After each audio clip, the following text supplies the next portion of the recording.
Hello viewers, আসসালামু আলাইকুম। তোমরা সবাই কেমন আছো? কমেন্টে জানিয়ে দাও। আশা করি সবাই ভালো আছো। আজ আমি তোমাদের মাঝে শেয়ার করব কিভাবে আমি রিটা মাছের খাটা রান্না করলাম।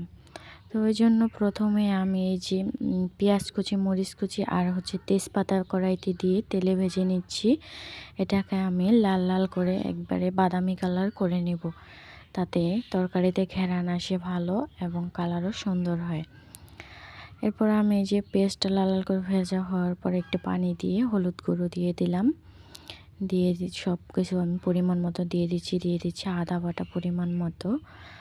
এরপর দিয়ে দিলাম বাটা মরিচ, যেটা দিলে তরকারি একটু ঝাল ঝাল হয় আর কালার সুন্দর হয়। আর লবণ পরিমাণ মতো দিয়ে দিলাম।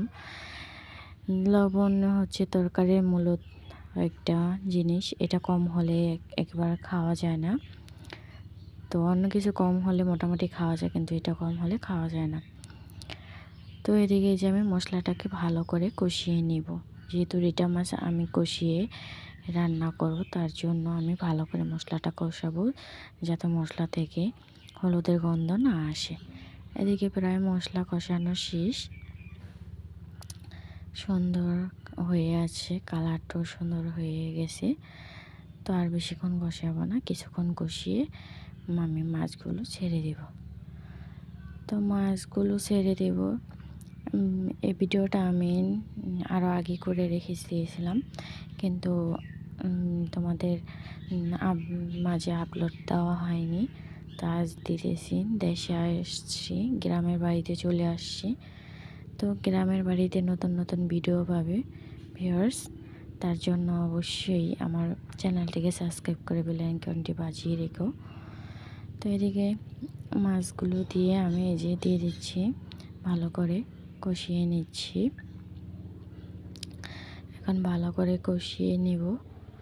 তো কি সুন্দর হয়ে গেছে কষানোটা।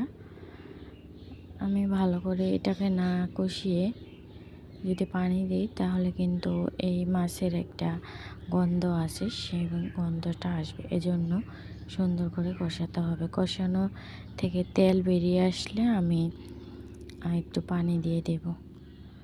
তো এদিকে ভাবলাম আরেকটু ঢাকনা দিয়ে ঢেকে দিই একবারে, যেহেতু আজ রিটা মাছের খাটা করব। আমার মতে এভাবে যদি রান্না করে খেয়ে দেখো, তাহলে অবশ্যই তোমাদের ভালো লাগবে। এদিকে ওঠানো হয়ে গেছে ঘাটা প্রায়। এখন এরকম কেউ চাইলে গোটা গোটাও রাখতে পারো, আবার কেউ চাইলে ভেঙেও দিতে পারো। তো আমি ভেঙে দিব, কারণ গোটা গোটা রাখবো না। গোটা গোটা রাখলে তেমন একটা ভালো লাগে না, এই জন্য গোটা গোটা রাখবো না। ভাঙাচোরা করে দিলে খুব ভালো হবে। তো ভালো করে কষিয়ে মিশিয়ে আমি এখন পানি দিয়ে দিলাম। তো পানিটা এখন আমি জাল করে ফুটিয়ে নেব। তো ভিডিওটা ভালো লাগলে অবশ্যই কিন্তু তোমরা আমার পাশে থেকে চ্যানেলটিকে সাবস্ক্রাইব করে দিও। এখন আমি গ্রামের বাড়িতে আসছি, এখানে তোমাদের নতুন নতুন ভিডিও দেওয়া হবে। তো সবাই আমার পাশে থেকো এবং সাপোর্ট দিও। তো ইদানিং একটু ব্যস্ততার জন্য ঠিক মতো ভিডিও আপলোড দিতে পারি না, এবং অসুস্থ থাকায় তেমন কাজকর্ম হয় না। তো একটু ব্যস্ততা সারিয়ে উঠলে রেগুলার ভিডিও তোমাদের মাঝে আগের মতো আপলোড দেওয়া হবে। তো যে পানিটা আমি দিয়েছিলাম, পানিটা টানা হয়ে গেছে, শুকানো হয়ে গেছে প্রায়। আর একটু টানিয়ে এটা থেকে তেল ছেড়ে দিলে আমি এটা নামিয়ে নেব। ভিডিও এই রিটা মাছের খাটাটা এত মজা হয়েছে যা তোমাদের বলে বোঝাতে পারবো না। অবশ্যই খেয়ে দেখতে হবে, অসাধারণ হয়েছে। এভাবে খাটা করে তোমরা অবশ্যই খেয়ে